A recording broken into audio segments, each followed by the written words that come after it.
Well, Sabbath greetings to everyone. I hope you've had a very, very fine week. Of course, we are getting closer and closer to Passover, that memorial service that is such an important part of our spiritual year. And the time leading up to that, of course, is critical time for self-examination.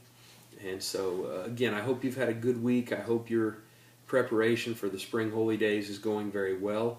I'm not going to lie, it's been quite a week here in Sussex, but all is well. I'm still smiling, and certainly appreciate all of your prayers and all the support from all of you.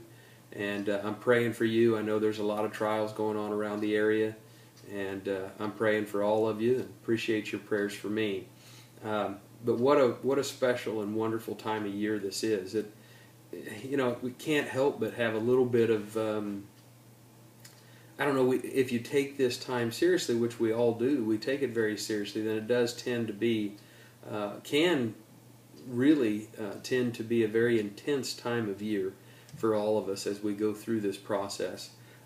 And we're not alone. We're going through this process together, of course, and each of us individually, of course, dealing with our different leaven and things of that nature. But again, we're not alone, and we're going through these things and have this time of year very much in common, that we're all really focused in on that time, that very important time of self-examination.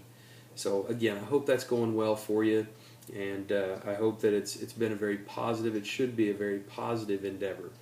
But one thing that strikes me every year, it seems like, as we get closer to the Passover, one of the tremendous themes that runs throughout this time is the whole idea of submission. The idea of submission. Because if you look at Christ's example, which is what we're all supposed to be striving for, that same example, to think about the level of submission that he had to his Father is just, it's undeniable. He was absolutely, totally submissive to his Father. And that's such an important takeaway from these these days, not only the Passover, but even working into the days of unleavened bread, because a tremendous lesson that we're all supposed to be learning now is our need to submit to the great God and to submit to one another, but certainly to learn how to submit to God and submit to His authority in our lives, and understand how that relates to our spiritual lives and our process of overcoming in that day, whenever God is going to say, one of two things. When He says, "Well done, good and faithful servant," or when He says, "I'm sorry, you fell short. I didn't know you." So one of the critical aspects of these days is understanding that powerful overriding theme of submission. Of course, in 1 Peter chapter 5, Peter's talking about here in the early verses how the elders are to shepherd the flock. Some of you are aware of a sermon that I've given. I haven't given it in very many places yet, but it kind of harkens back to that whole concept of shepherding the flock. And Peter says to shepherd the flock which is among you, serving as overseers, and not by compulsion, but willingly, not for dishonest gain, not being lords over those entrusted to you, but being examples to the flock. Again, that even harkens back to Christ's example, that He is the perfect shepherd. He's the good shepherd, and He was here to set that example for us.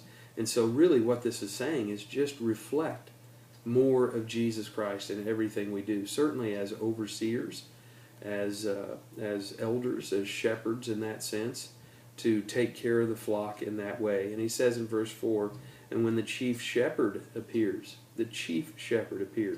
you'll receive the crown of glory that does not fade away."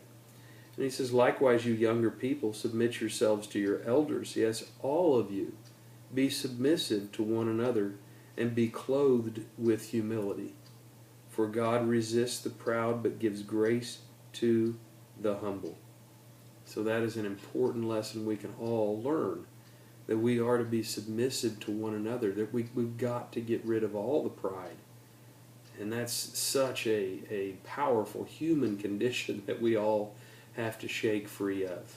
All of the pride, and to be clothed with humility, and to be submissive to one another, which really alludes to the fact that we need to be able to learn from one another, and support one another, and be attentive to one another, being submissive to one another. Of course, in James chapter 4, and I know I'm covering some of the, just a couple of those well-known passages, but they're well-known for a reason.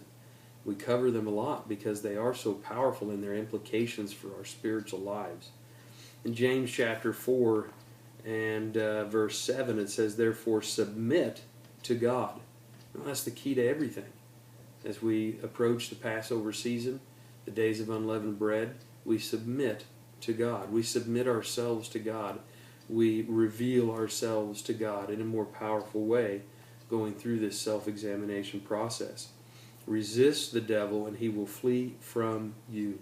Draw near to God and he will draw near to you. Cleanse your hands, you sinners, and purify your hearts, you double-minded. In verse 10 it says, "Humble yourselves in the sight of the Lord, and he will lift you up." So one of those themes that we certainly could do well to focus on as we approach the Passover coming up here very soon, very soon, just a week from Sunday. One of those powerful themes, and one thing we need to have our focus on, that is submitting to God and submitting one to one another. And so I hope we can all focus on that, be ready for a wonderful upcoming week as we lead into Passover and the days of unleavened bread. I hope your Sabbath is profitable. I hope you have a great Sabbath. I love you all. I thank you again for your prayers for me. We look forward to seeing the brethren in the Dells this Sabbath. Looking forward to that opportunity very much. And so the rest of you, we will see you in the weeks ahead. We'll get to see a lot more of you as we get closer to the last day of unleavened bread, where we'll have at least a number of the congregations coming together there, almost all of them coming together there for the last day of unleavened bread in Janesville. So take care, have a fantastic Sabbath, and we'll talk to you again real soon.